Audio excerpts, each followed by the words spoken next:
Administrative law के अंदर हमने नेचुरल जस्टिस प्रिंसिपल का मतलब देख लिया था। आज हमें देखना है कि कुछ एक्सेप्शंस यानी कुछ परिस्थिति में, किन परिस्थिति में कोर्ट्स को नेचुरल जस्टिस के प्रिंसिपल को फॉलो करना जरूरी नहीं है।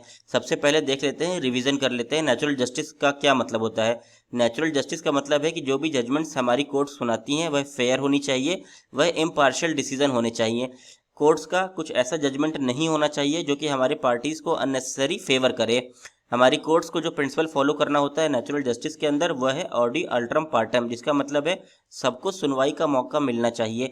हमारी कोर्ट्स के सामने दो पार्टीज होती हैं तो दोनों पार्टीज को अपना अपना ग्राउंड रखने का मौका मिलना चाहिए, तब माना जाएगा कि नेचुरल जस्टिस के प्रिंसिपल को फॉलो किया गया है हमारी कोर्ट्स द्वारा।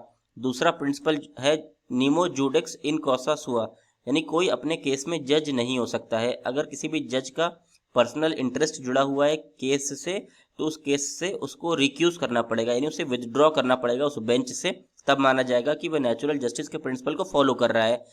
अब नेचुरल जस्टिस का प्रिंसिपल यह इंश्योर करता है कि डिसीजन बाइस्ड ना हो। बाइस मतलब होता है कि पक्षपात से भरा जजमेंट ना हो।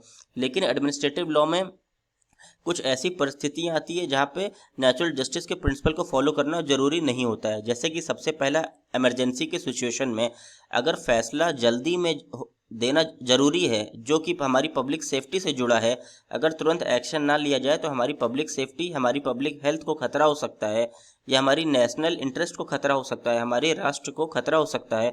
तो ऐसे परिस्थिति में जरूरी नहीं है कि कोर्ट हमारी बैठकर नेचुरल जस्टिस के प्रिंसिपल को फॉलो करेगी। जैसे कि किसी फैक्ट्री में एक्सप्लोजन का खतरा है तो बिना सुनवाई के उसे बंद करने का ऑर्डर हमारी कोर्ट दे सकती हैं। दूसरा एक्सेप्शन है स्टैट्यूटरी प्रोविजन। कहीं कानून में साफ लिखा हुआ है कि आपको नेचुरल जस्टिस के प्रिंसिपल को फॉलो नहीं करना है, जैसे कि प्रिवेंशन डिटेंशन लॉज। इसके अंदर क्या है, अगर कोई आप गलत काम करते हैं, टेररिज्म जैसा काम करते हैं, तो आपको बिना आपकी बात को सुने आपको बंद किया जा सकता है जेल के अंदर। आपने इसका देखा होगा, एनआरसी के दौरान बहुत ही ज़्यादा मिसयूज़ हुआ था। जैसे कि हमारे सोशल एक्टिविस्ट काफ़ी हामिद हुसैन थे जो कि जेएनयू के थे, उनको यूएपीए के अंदर बंद किया गया, अनलॉफुल एक्टिविटीज़ प्रिवेंशन एक्ट के अंदर बंद किया गया।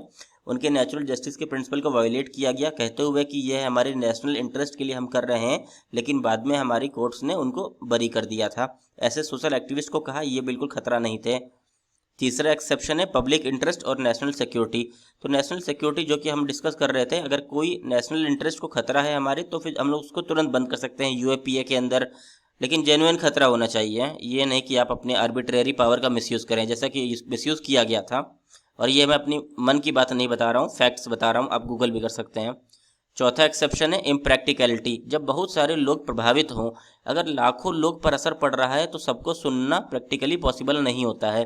For example, exam result cancel करना।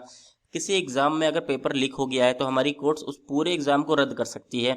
अब कोर्ट यह नहीं करेगी कि लाखों बच्चों ने फॉर्म भरा था तो एक एक बच्चे को बुला के सुनवाई करे, सबकी बात सुने, तो ये पॉसिबल नहीं है, ये इम्प्रैक्टिकल सिचुएशन है। तो ऐसी सिचुएशन में हमारी कोर्ट नेचुरल जस्टिस के प्रिंसिपल को फॉलो नहीं करेगी। अगर कोई अर्जेंसी का मैटर है, कोई एडमिनिस्ट्रेटिव वर्क में कभी कभी जल्दी निर्णय लेना जरूरी होता है, वरना पूरा सिस्टम स्लो हो जाएगा। इसीलिए ऐसे मामलों में लिमिटेड हियरिंग दी जाती है, लिमिटेड टाइम दिया जाता है, आपकी एक समय अवधि फिक्स कर दी जाती है हमारे एडमिनिस्ट्रेटिव द्वारा, यानी प्रशासनिक कानून द्वारा।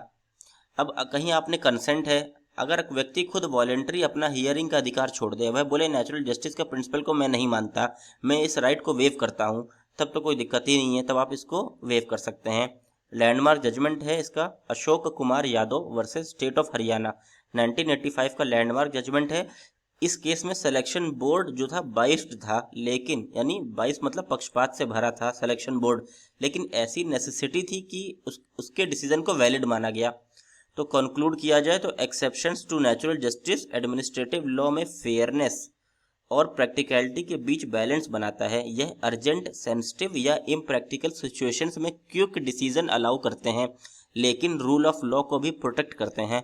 तो देखा जाए नेचुरल जस्टिस के प्रिंसिपल को फॉलो करना मोस्ट इंपॉर्टेंट है, बट कुछ ऐसी एक्सेप्शंस दिए हुए हैं हमारे लॉ के अंदर जहाँ पे हमें फॉलो नहीं करना है नेचुरल जस्टिस के प्रिंसिपल को। जैसे कि हमने देखा कि कुछ इमरजेंसी सिचुएशन थी उसमें